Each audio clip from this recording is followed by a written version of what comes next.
Hey guys, welcome back to my channel. I'm Anithia. I just wanted to give you a story time today and tell you about my miracle babies that were born last year. They were PPROM babies, and if you don't know what PPROM is, it stands for Premature, Preterm, Rupture of a Membrane. So in layman's terms, your water broke. And my water broke actually at 16 weeks and 4 days, which is not normal, of course. And when me and my husband went to the hospital we went to, they said, being that your water broke this early, it pretty much means your pregnancy is over. When they told us that our pregnancy was over, we were devastated. I didn't accept it. I did say I want a second opinion, and he was like, well, you know, you can get a second opinion, but science is science, I guess. So whatever the case, I chose to go to another hospital, and we went to a hospital in another city, and great doctors, and pretty much they told us the same exact thing. Your pregnancy is over. We can do a D&C, so we can terminate, because there's nothing we can do from here because your water has already broken. I was pregnant with twins, so they were in 2 different sacs, so only babyA water broke. So I did ask them, I said, well, hey, are you able to take babyA and we keep baby B? They said, unfortunately, we have to terminate the entire pregnancy. And I was like, no, I'm not going to accept that. Let me sleep on it. So they gave me some steroids because they said that more than likely my body is going to recognize that my water broke, and then I will miscarry anyway within 48 hours. And steroids, I guess, can stop the labor for about 72 hours. So I said that gives me time to go home and think about it. When my husband and I left and went home, we were confused. We didn't know what to do, but I just took a leap of faith and I said, hey, I'm going to hold on to this pregnancy. So I started doing research myself. I became a Google doctor and started looking everything up. And from there, I found a lot of groups on Facebook of other women that PPROM'd. And when I joined those groups, it was so many success stories. It was unbelievable. Because when I was at the hospital, both hospitals, they give me packets on PPROM, and they said it's only a 1% chance that your baby will survive. And these were thousands of women, which could be in the 1%, that had success stories and they had normal babies. So I decided to keep the pregnancy. And when we went to our doctor 3 days later, I told him I want to continue my pregnancy. He told me it was risky. If I get an infection, I can die. But I said I want to keep on going, and he said he'll support me.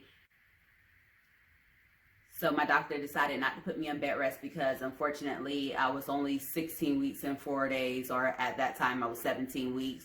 And he said at that time, if I were to go into labor, the NICU would not try to revive or resuscitate the baby.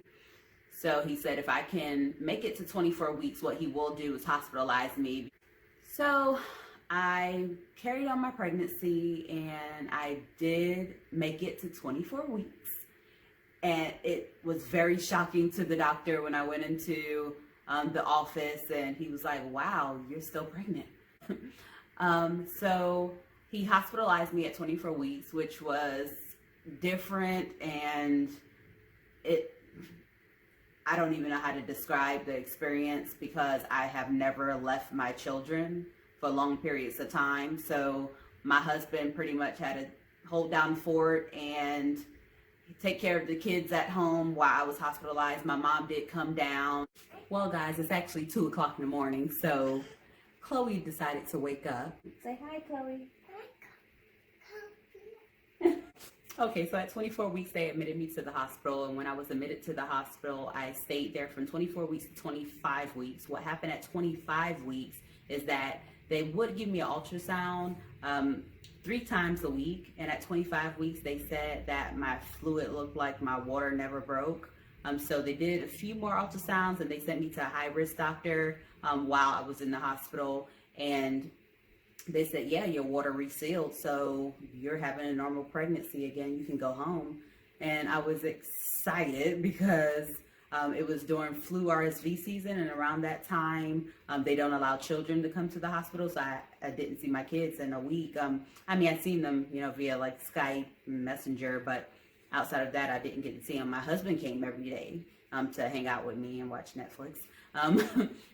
But so I went home. I was like, I'm having a normal pregnancy. I'm going to do everything that a normal person would do. I said, I'm having a normal pregnancy. I'm doing everything that a person would do in a normal pregnancy. And I think I actually pushed it too far, because at 27 weeks, my water broke again. I got hospitalized again. Same thing. They monitored my fluid. They did ultrasounds they did ultrasounds 3 days a week. And this time I had little to no fluid. The doctors were concerned, but they said baby was still moving and her heartbeat was great. So we were going to keep ticking. So I made it to 28 weeks and 5 days, and the doctor came in and she said, why didn't you tell your nurse that you were having contractions every 5 minutes? And I was like, I am. And she was like, yeah, I'm watching you on a monitor and you're having your contractions every 5 minutes. You don't feel them? And I was like, well, I feel like I'm uncomfortable, but I don't feel like I'm having contractions, because I had 3 kids. So I think I know what a contraction is, but you know, they know better. So I was like, okay, so I'm in labor. And she said, well, it seems as though you are. So what we're going to do as a safety or precaution, we're going to get you over to labor and delivery and give you some steroids so we can, you know, stop the labor if we can. So I was like, okay, this is crazy. My husband was on his way. We were going to, you know, just hang out and watch Better Call Saul. So I was like, okay, I don't know what to do, but I was kind of freaked out because I was only 28 weeks, 5 days. So I was like, I want to last until at least 34 weeks. So long story short, my husband did arrive, and the doctor was like, well, you ready to have a baby? And he was like, no. But she was like, well, it might happen, might not. But, you know, as a safety measure, we are taking her over to labor and delivery just in case. So we went to labor and delivery, and as I got to labor and delivery, I actually started feeling the contractions, and they were coming about every 2 minutes. So they gave me the steroids, but within, like, I want to say 10 minutes, babyA heart rate dropped. And that was a game changer, because anytime they monitored me, you would always see babyA fluctuate with the heart rate, but babyB, it was never ever a change. So when the doctor seen that, it was the end of her shift. She was actually supposed to clock out within a few minutes, but she was like, no, it's time to take these babies now.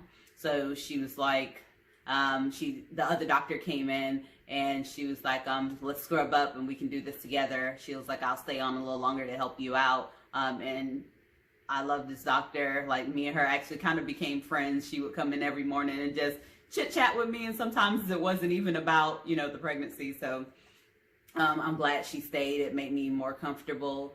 And my husband looked terrified because he didn't know what was going to happen next. You know, these babies were only 28 weeks and 5 days. And they did tell us throughout the pregnancy that, you know, the earlier you have the baby, the more medical issues they can have or disabilities. So we did get ready. We went into surgery, and I had 2 doctors and 4 nurses. They also had 4 nurses for each baby. They had 2 doctors as well as 1 doctor for each baby.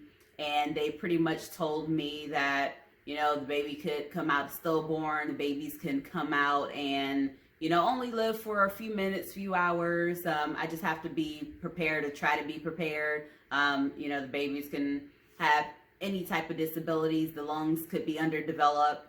So when we did go through the surgery, Jordan came out and she was crying. So it was like, wow, she's crying. She was so little. The doctor was like holding her like this. And I was like, oh my God. She was 1 pound, 14 ounces. But I'm just glad that she was crying, because obviously she had some good lungs. And then Eden came out. She didn't cry at first. She just kind of looked around and was like, what's going on here? And then she started crying, and that just was freaking amazing. I think everybody in the room was like in awe, because nobody knew what to expect. Not the doctors, the nurses, nobody knew, because they said it's only a 1% chance of a survival rate for these babies.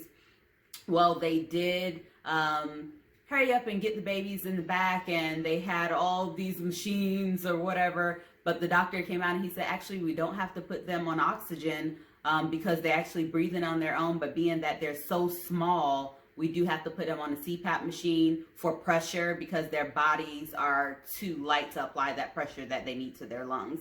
So I was like, that's cool. I'm just glad they're here. And me and my husband was just like so relieved.